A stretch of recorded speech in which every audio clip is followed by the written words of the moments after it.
Aquaba YouTube, Aquaba Facebook, je suis coach Aya, je suis coach spirituel. Je me spécialise surtout dans tout ce qui est amélioration et développement des pensées et des émotions. Aujourd'hui, je vais vous parler des pensées. D'accord? Comment est-ce que les pensées influencent notre vie?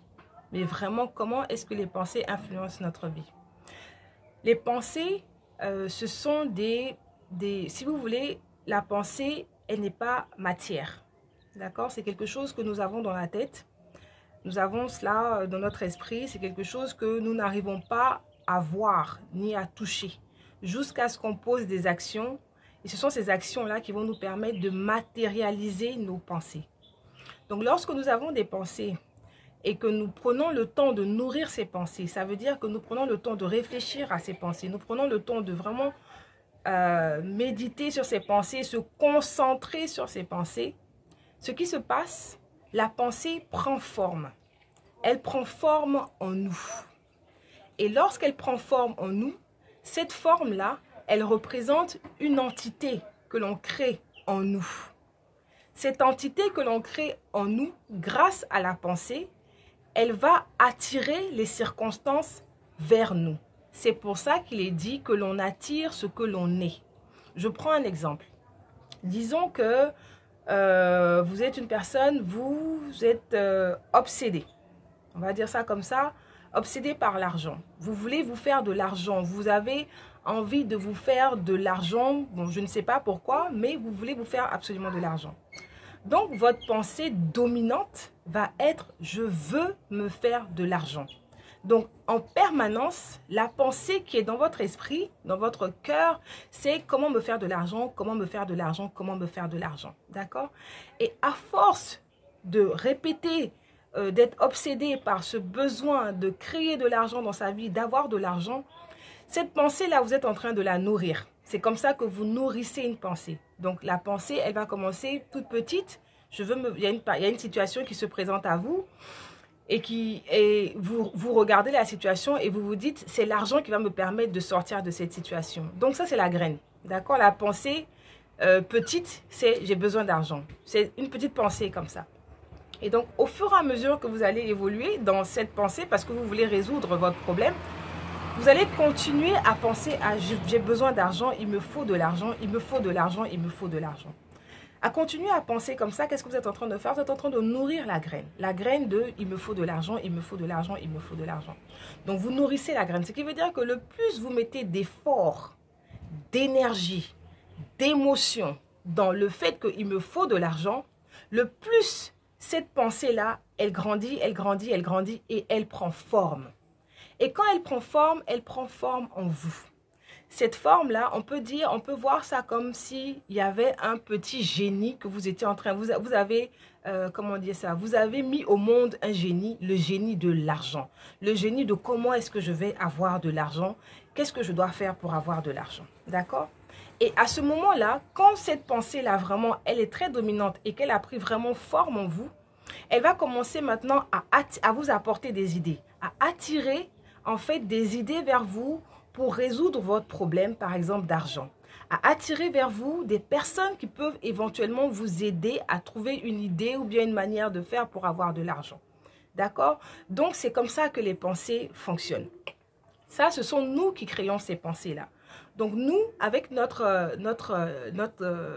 force de volonté, d'accord, notre force de volonté dans quelque chose que l'on veut vraiment, on va vraiment développer une pensée par rapport à quelque chose que l'on veut. Donc, on va avoir une très forte volonté. Et cette force de volonté-là, on va la nourrir avec les émotions. D'accord? Ça peut être l'émotion de joie, l'émotion d'angoisse, l'émotion de peur. D'accord? Donc, vraiment, on va nourrir cette pensée et elle va grandir. Et quand elle prend forme, elle devient, comme je disais, une entité. C'est comme une entité qui prend place en vous. Vous avez créé un génie en vous. C'est pour ça que, par exemple, il y a des personnes qui, comme je disais, qui sont obsédées par l'argent. Et à un moment donné, quand l'obsession devient très forte, cette obsession-là très forte fait qu'elle crée cette entité-là en elle. Et lorsqu'on les rencontre, on dit non, lui là seulement, quand c'est question d'argent, lui, il connaît trop comment avoir de l'argent. Il est trop fort dedans. Non, ça, c'est esprit d'argent même. Pourquoi? Parce qu'en lui, il a créé l'esprit de l'argent. C'est comme s'il avait son génie argent qui est à côté de lui. Et son génie argent, là, lui permet d'avoir cette intelligence pour avoir de l'argent. Maintenant, le génie d'argent, par exemple, qu'il a créé, il peut lui apporter des idées. Ces idées-là vont être des idées pour que lui, il ait de l'argent, peut-être que pour lui. C'est là qu'il fait la différence. Parce que c'est là qu'il fait la différence entre certaines personnes. Il y a certaines personnes qui vont développer vraiment une très forte volonté à changer leur situation financière. Elles vont vraiment se mettre là-dedans avec une très forte volonté. Et lorsqu'elles vont créer ce génie-là en elles, comme on dit, cette intelligence-là, elles vont pouvoir maintenant, avoir des idées, avoir des opportunités pour avoir de l'argent. La différence avec disons, deux personnes, il y a une personne qui va le faire avec l'intention, non seulement avec de bonnes intentions, on va dire comme ça, avec de bonnes intentions. Et il y a une autre qui va faire ça avec de mauvaises intentions, d'accord? Et c'est là où le génie, ou bien l'esprit que l'on réveille en nous est soit malin ou soit bon. D'accord? C'est pour ça qu'il est très important de se nettoyer, de se purifier lorsque l'on veut, on veut avoir quelque chose, on veut obtenir quelque chose. Parce qu'on peut obtenir tout ce qu'on veut. Tout ce que nous désirons obtenir, on l'obtient d'abord par la pensée, en créant cette pensée de volonté. D'accord? Je veux quelque chose. Je veux quelque chose. D'accord? Donc, je crée une volonté dans mon cœur. Cette volonté, c'est la graine. Et cette graine-là, comment est-ce que je la nourris? Je la nourris avec plus de volonté. Donc, je pense très souvent. C'est un peu comme des mantras. C'est un peu comme quand les musulmans, ils zikrent. Le zikr ou bien encore le chapelet. Donc, on n'a pas besoin de zikr dans la main, on n'a rien besoin dans la main. Il suffit juste de répéter dans sa tête. Et ça, on le fait, tout le monde le fait tous les jours. On se répète à longueur de journée quelque chose qui nous obsède. Par exemple, pour un directeur d'entreprise qui est face à un problème, il va être en train de se poser la question, mais qu'est-ce que je dois faire devant ce problème? Il est là, il regarde le problème dans le sens qu'il veut trouver la solution. Donc, il est en train de nourrir une graine avec ses pensées afin de trouver une solution. Et éventuellement, il va créer cette entité-là en lui qui va lui apporter l'intelligence dont il a besoin pour régler cette solution. Mais si c'est un directeur qui a de mauvaises intentions, il va réveiller en lui un génie avec de mauvaises intentions. Vous comprenez? Et donc, ce qui va faire que la solution qu'il va apporter, ça va peut-être le sortir de la situation, mais la manière dont il va s'y prendre pour sortir de cette situation, cette manière-là sera négative. C'est pour ça qu'il faut faire très attention à son récipient, le récipient que nous sommes. Qu'est-ce qu'il y a en nous?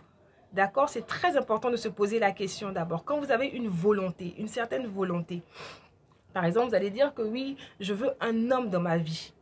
L'homme que vous voulez dans votre vie, c'est pourquoi?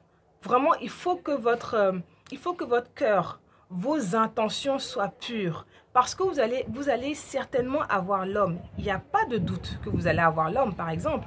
Mais en fonction de ce que vous avez en vous, c'est cet homme-là qui va se présenter à vous. Comme je dis, et comme nous le savons tous au jour d'aujourd'hui, on attire ce que l'on est. On est une âme de Dieu, une âme qui est en nous. Nous devons corriger notre âme. Notre âme, si nous ne la corrigeons pas, ce qui se passe dans notre vie, nous recevons des choses qui ne correspondent pas à ce que l'on veut vraiment. On pense que c'est ce que l'on veut quand on reçoit parce qu'on a une certaine satisfaction. Et après, au fur et à mesure que le temps passe, on se rend compte que non, c'est pas ça que je veux. Pourquoi? Parce que l'intention, l'origine, la base, la racine n'est pas bonne. C'est l'intention qui n'est pas bonne. Et c'est pour ça qu'il faut toujours checker son intention et se demander pourquoi. Pourquoi est-ce que je fais ce que je fais? Quelle est mon intention? Et comme ça, quand vous allez mettre votre énergie, vos vibrations sur cette graine afin qu'elle pousse, elle va faire pousser des bons fruits. Elle va faire pousser en fait cette entité, ce génie, cet ange. vraiment protecteur autour de vous pour vous permettre d'attirer les circonstances que vous voulez. Mais c'est l'ange ou bien le protecteur ou bien le génie, comme vous voulez l'appeler, ou l'esprit, comme vous voulez l'appeler, ça sera un esprit qui sera bon, qui viendra directement de la lumière de Dieu et qui va vous permettre d'avoir quelque chose que vous allez pouvoir garder à long terme et qui va vous faire du bien. Non seulement à vous, mais aussi aux autres. J'espère que je me suis fait comprendre. Donc, c'est pour ça qu'il est très important de pouvoir bien sélectionner ses pensées et de pouvoir bien gérer ses émotions. Parce que la pensée, c'est la graine. Les émotions, ce sont des vibrations que nous mettons sur ces pensées. Et ces vibrations-là, ce sont celles-là même qui nourrissent la graine et qui font que la graine prend forme. D'accord? Les émotions, ce sont les vibrations qui nourrissent nos pensées et qui permettent à nos pensées de prendre forme. Et une fois que nos pensées prennent forme, nous commençons à attirer maintenant les circonstances vers nous pour nous permettre de matérialiser la pensée dans le monde physique à travers nos actions. D'accord? Donc, quand vous comprenez cela, vous comprenez qu'il ne sert à rien, par exemple, de jalouser une autre personne pour ce qu'elle a. Elle a ce qu'elle a parce qu'elle a eu la pensée qu'il faut avoir. Elle a nourri cette pensée-là avec les vibrations qu'elle a, ses propres vibrations. Et les vibrations que nous avons, ce qui est en nous, ça provient de Dieu. D'accord? Donc, on ne peut pas dire que l'autre, il est plus avantagé que moi. Parce que nous avons tous la partie, l'âme de Dieu qui est en nous. Donc, ce qui veut dire que nous sommes tous capables d'atteindre un but que nous recherchons. Ça dépend maintenant de la pensée, ça dépend de l'intention. Donc, il est très important d'avoir de bonnes intentions. Il est très important de demander à ce que les bonnes pensées viennent vers nous. Que ce soit les pensées qui viennent de Dieu et non des pensées égoïstes pour nous, notre propre satisfaction. Que ce ne soit pas des pensées, par exemple, je veux de l'argent pour dominer les autres, pour écraser les autres. Que ce ne soit pas des pensées qui vont être, par exemple, je veux un mari pour montrer à ma voisine ou à ma soeur ou à ma cousine que moi aussi, je peux avoir un foyer. Ce ne soit pas de mauvaises intentions, que ce soit de bonnes intentions. Si vous ne savez pas quelle est l'intention, ou bien vous ne savez pas, comment dire ça, vous ne savez pas comment choisir l'intention qui vient de Dieu pour que ça fasse plaisir à Dieu, mais il faut demander. Demander ça à travers des prières, demander ça à travers des méditations. La méditation, prenez le temps d'écouter ce que vous avez au plus profond de vous-même. Quand vous méditez, vous pouvez savoir si au fond de vous, vous avez des intentions propres ou des intentions qui sont de nuire. Parce que quand vous êtes en méditation, il y a des voix, vous avez l'impression qu'il y a des voix en vous, mais c'est votre fond intérieur qui vous parle et qui vous dit en fait qui vous êtes. Et quand vous réalisez qu'au fond de vous, il n'y a que la négativité, vous devez d'abord nettoyer cela. Et lorsque vous nettoyez cela, lorsque vous commencez à nettoyer tous les aspects négatifs qui sont en vous, vous allez commencer maintenant à pouvoir produire de bonnes graines, de bonnes pensées. D'accord? Et c'est en étant, comment dire ça, en ayant un esprit propre, le récipient que nous sommes, c'est quand il est propre qu'il peut attirer de bonnes pensées, des pensées vraiment productives, des pensées pour le bien-être, non seulement de nous, mais de tous ceux qui nous entourent. Et c'est ça qui fait plaisir à Dieu et c'est ça qui repart vers Dieu. C'est ça qui donne une force. C'est ça qui donne plus de vitalité. Et cette vitalité que vous envoyez, par exemple, à Dieu, moi, je ne sais pas s'il est au ciel ou bien je ne sais pas où il est, mais c'est cette vitalité-là que quand vous dégagez cette vitalité, vous dégagez cette force. En retour, cette force aussi, elle vous nourrit encore de plus de vitalité et de plus de force. Parce qu'elle a compris que vous travaillez pour elle, pour le bien de sa création. Et vous voulez que sa création soit propre, soit clean. Et vous avez commencé à le faire avec vous-même. Donc vraiment, en ce qui concerne les pensées, il est très important d'être propre intérieurement. Une fois que vous êtes propre intérieurement, vous appelez la pensée c'est-à-dire que l'âme qui est en vous là, l'âme là, elle sait la pensée que vous devez recevoir. Chaque âme que nous sommes sait ce que nous devons recevoir. Et quand vous allez vous concentrer là-dessus, l'âme va se réveiller et va vous dire ce que vous devez recevoir. Et ça va être la graine. Et ça va devenir votre volonté. La volonté. Et cette volonté-là, vous allez la nourrir maintenant avec encore plus de volonté, plus de joie, plus comment dire ça, vous êtes en joie, vous êtes sereine, vous êtes confiante, vraiment avec de très bonnes vibrations. Et ce sont ces bonnes vibrations-là qui vont nourrir la graine et qui vont permettre à la graine de prendre forme et de prendre forme autour de vous. C'est comme si vous étiez en train d'ouvrir une porte, une grande porte qui permet à toute une armée, à tout un, je sais pas moi, des anges, vraiment des entités qui viennent et qui disent « Ok, c'est ce que tu veux réaliser, nous sommes là, nous allons te permettre de réaliser cela. » Et c'est comme ça qu'il faut avoir confiance, il faut avoir la foi. Vraiment, les pensées et les émotions, si nous comprenons tous ce que les pensées et les émotions représentent dans notre vie sur cette terre, nous allons vraiment prendre le temps de les étudier, mais vraiment de les étudier, de comprendre et pour mieux les utiliser en fait pour notre bien-être en fait, d'accord? Et pour terminer, c'est ce que représente la spiritualité pour moi. La spiritualité, c'est la connaissance de qui nous sommes. C'est le manuel. Le manuel qu'on n'a pas. Le manuel que l'on recherche, que l'on désire avoir. C'est en étant spirituel, en s'intéressant à la spiritualité, ce manuel-là s'ouvre à nous une page après une autre en fonction du niveau dans lequel on se trouve. Ce qui veut dire que ma voisine ou mon voisin, il a un certain niveau.